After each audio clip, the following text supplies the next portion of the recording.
அன்பு நேயர்களே, நமக்கு எதிரிகள் எப்படி உருவாகின்றார்கள்?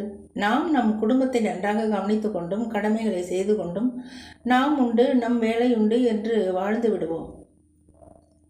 சண்டைக்கு அஞ்சுபவர்களாய், விதண்டாவாதங்களை கண்டால் ஒதுங்கிக் கொள்பவர்களாய் இருப்போம். நாங்கள் இப்படி இருக்கிறோம் பார்த்தீர்களா என்று வெறுப்பேற்றும் குணமும் கிடையாது. வெளியில் வர வேண்டிய அவசியமும் இருக்காது. ஆனால் நம்மை சுற்றி இருப்பவர்களும் சரி, உறவுகளில் சிலரும் சரி, நம்மை கண்டு எரிச்சல் அடைவார்கள். போன ஜென்மத்து எதிராளிகளாய் இருப்பார்கள் போலும். அதற்கு நாம் பொறுப்பல்ல. இந்த எரிச்சலானது காழ்ப்புணர்ச்சி என்னும் எண்ணெயை ஊற்றி ஊற்றி பெரிய பெரிய தீயாக வளர்த்து அந்த தீயால் நம்மை சுட நினைப்பார்கள், சுட்டும் விடுவார்கள்.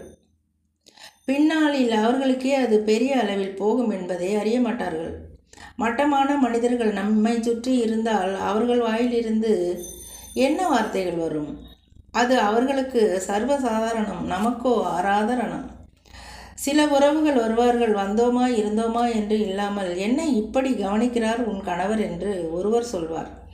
இன்னொருவர் அவர் ஆணாக இருப்பார், என்ன இப்படி விழுந்து விழுந்து உன் கணவரை உபசரிக்கிறாய், உன் அக்காவும் இருக்கிறாளே என்று அலுப்புடன் கூறுவார். எனது சகோதரியோ ஆசிரியை பணியில் இருந்தார். 5 பிள்ளைகள்.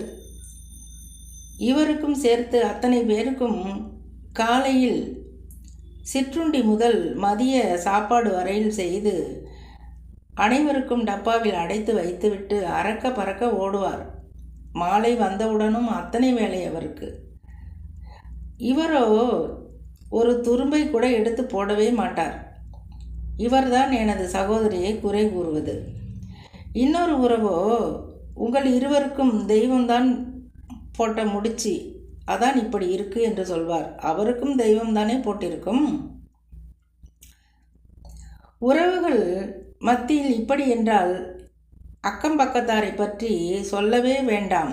40 வருடங்களுக்கு முன்பு அவர்களிடம் நாங்கள் பட்ட பாடு பிறவியே வேண்டாம், இன்னொரு பிறவி இருந்தாலும் மறக்க முடியாது. எங்களை நிம்மதியாய் இருக்க விடக்கூடாது என்பதில் அக்கறையாய் இருந்தார்கள் அந்த தரங்கட்ட மனிதர்கள்.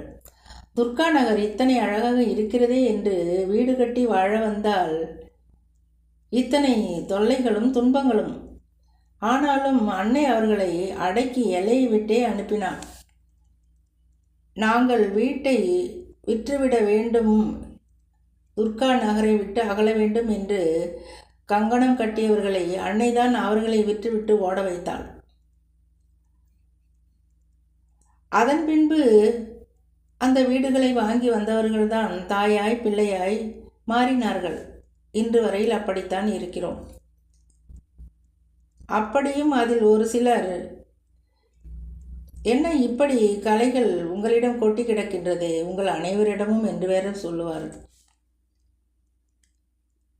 எல்லாம் என் அன்னையின் அனுகிரகமும் முன்னோர்கள் வாழ்க்கை முறையும் என்பதை அறியாதவர்களாய் இருக்கின்றார்கள்.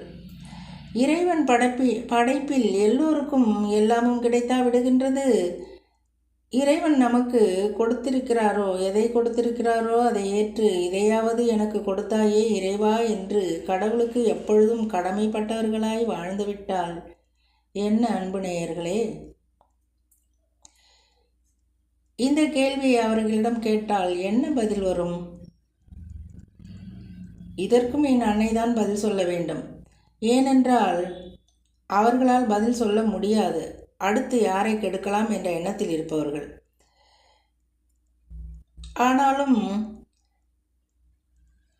இறைவனை விடாப்பிடியாக பிடித்து விட்டோமே ஆனால் இவற்றையெல்லாம் நாம் கடந்து சென்று கொண்டே இருக்கலாம். தெய்வத்தின் அரவணைப்பில். அன்பு நேயர்களே,